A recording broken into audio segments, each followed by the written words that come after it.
Episode number 309।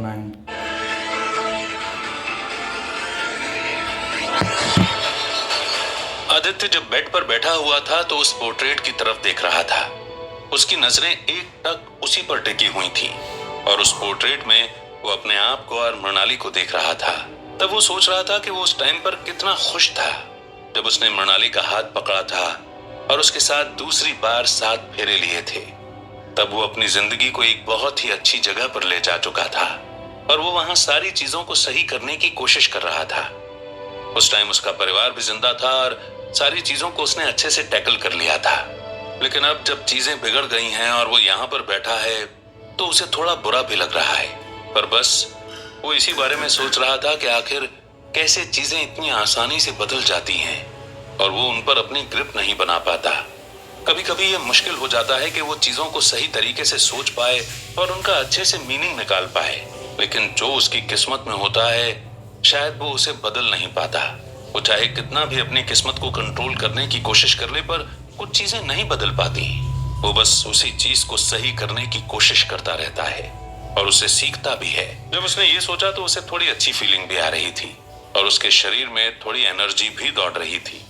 उसे पता था कि साधना करने के बाद वो थोड़ा नॉर्मल हो चुका है और उसके घाव भी सही हो जाएंगे, लेकिन वो फिर भी उन सारी चीजों के बारे में सोचना चाहता था और अपने आप को पूरी तरह प्रिपेयर रखना चाहता था। उसे पता था कि उसके चेस्ट में अभी तो कोई दर्द नहीं हो रहा, लेकिन कब दर्द उठ जाए वो इस चीज को नहीं समझ पा रहा था और वो बस वहां पर वैसे ही बैठा हुआ था। तब वो पलटकर बाहर खिड़की की तरफ देखने लगा जहां पर सूरज आसमान में चमक रहा था और वहां से आ रही लाइट पूरे कमरे को भी चमका रही थी। आदित्य ने फिर मुड़कर दरवाजे की तरफ देखा और इंतजार करने लगा कि मृणाली कब आएगी, लेकिन जब 2 मिनट और बीत गए और मृणाली उसके सामने नहीं आई तो उसे हैरानी होने लगी कि आखिर वो गई कहां।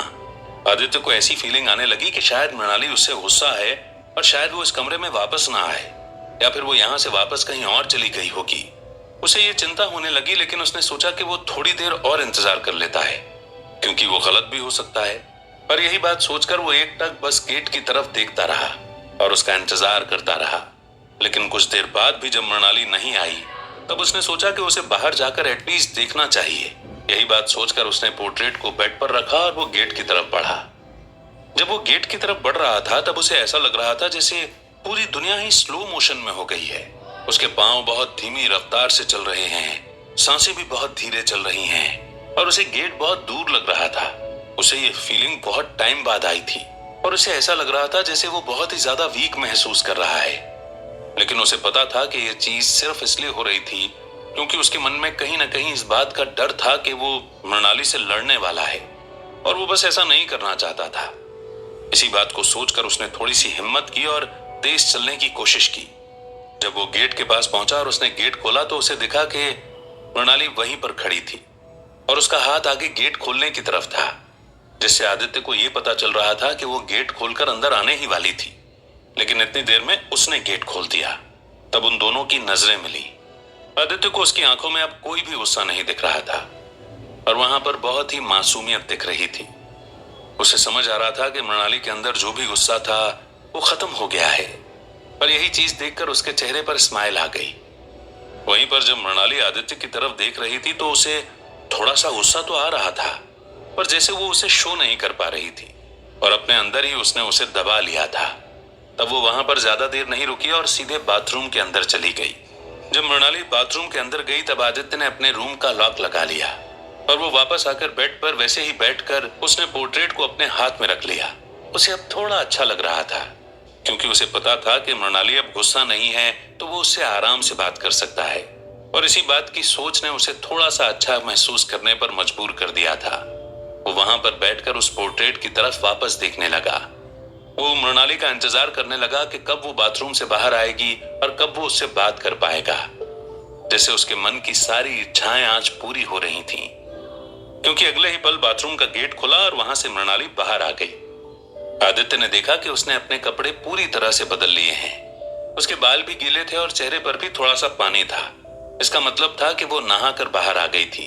तब आदित्य बस वहीं बैठा रहा और उसका इंतजार करता रहा कि वो कब उसके पास आएगी। लेकिन मृणाली ने जैसे उस पर ध्यान ही नहीं दिया। वो टॉवल से अपने बाल पोंछ रही थी और बाल पोंछकर उसने टॉवल को सुखाया और अपने बेड पर बैठ गई। तब आदित्य को लगा कि मृणाली इग्नोर करने की कोशिश कर रही है, लेकिन उसे पता था कि वो ऐसा नहीं कर सकता। और इस बात को सोचकर वो बेड पर से उठकर मृणाली के पास गया। उसने पोर्ट्रेट को उसकी तरफ स्ट्रेच करते हुए कहा, तुम गुस्सा हो, मुझे पता है, लेकिन मैं कहाँ गया था, क्यों गया था, ये तो सुन लो। 2 दिन से माँ मुझसे बात नहीं कर रही थी। ये बात तुम्हें बहुत अच्छे से पता है।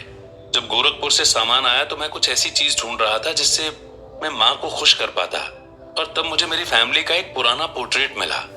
वो पोर्ट्रेट बहुत सालों पहले क्लिक किया गया था, इसलिए थोड़ा सा खराब हो रहा था। तब मैंने सोचा कि मैं उसे रिस्टोर करा करके माँ को दे देता हूँ। इसीलिए उसे रिस्टोर करवाने के कारण मैं जल्दी से कार लेकर यहाँ से निकल गया था।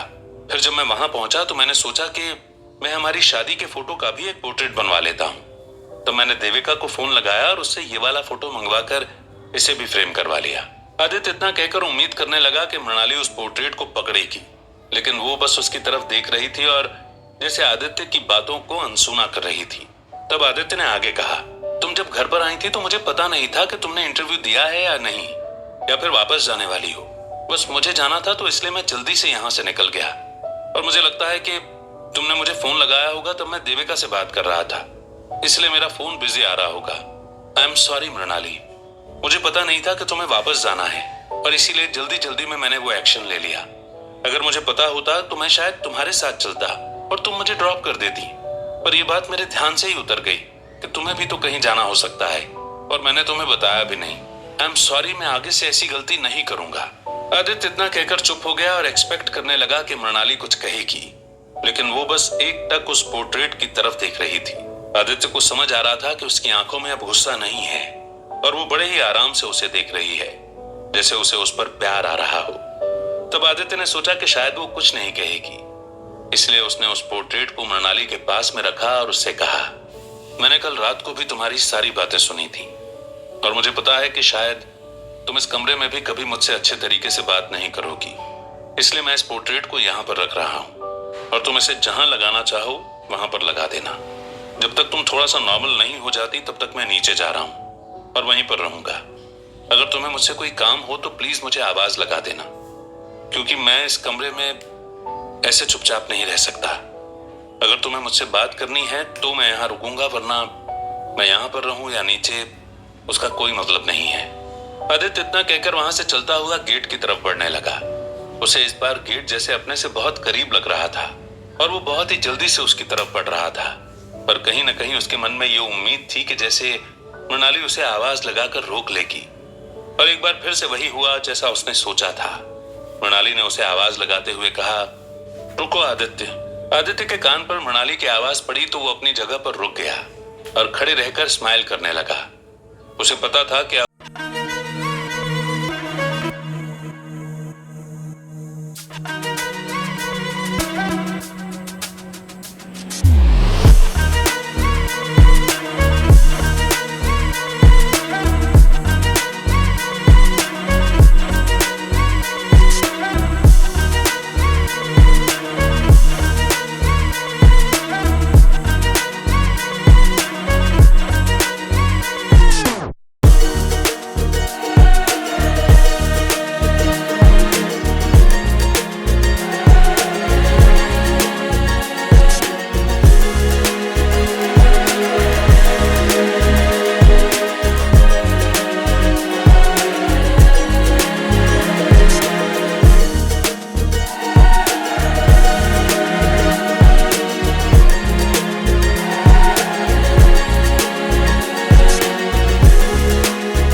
पाती तो मैं ये भी समझती हूँ। मैं समझती हूँ कि तुम कितनी कोशिश करते हो और सब लोगों को कितने अच्छे से मनाने की बातें सोचते हो। पर मैं तुम्हें एक बात ये कहना चाहती हूँ कि तुम चाहे कितनी भी बातें मुझसे कर लो, मुझे जितने भी गिफ्ट लाकर दे दो और कितनी भी चीजों से मुझे खुश करने की कोशिश कर लो, पर जब तक तुम मुझे कल रात वाली बात नहीं बताओगे तब तक शायद हमारे बीच में वो नहीं हो पाएगा जो तुम सोच रहे हो। मैंने तुम्हें जो बातें कल रात को कही थी, मैं उनको लेकर सीरियस हूँ। तुम चाहे मुझसे अभी अच्छे से बात कर लो, मेरा गुस्सा भी शांत कर दो, मेरे साथ मजाक भी कर लो, लेकिन जब तक तुम नहीं बताओगे तब तक मैं तुम्हारे साथ शायद उस तरीके से नॉर्मल नहीं हो पाऊंगी जैसे पहले रहती थी। फिर शायद तुम्हें ही प्रॉब्लम होगी, पर तब तक के लिए तुम उस बात को छोड़ो और तुम इस कमरे में रुक सकते हो। जब आदित्य ने मृणाली की बात को सुना तब उसे पता था कि उसे खुश होना चाहिए, लेकिन उसके अंदर अभी भी यही बात चल रही थी कि वो चाहे कितना भी मृणाली को खुश करने की कोशिश कर ले, जब तक वो उस बात को नहीं जानेगी तब तक उसको बार बार छेड़ती रहेगी। फिर शायद आदित्य मजबूर होते हुए भी उसे अपना डीपेस्ट सीक्रेट नहीं बता पाएगा। Thanks for hearing. Thank you.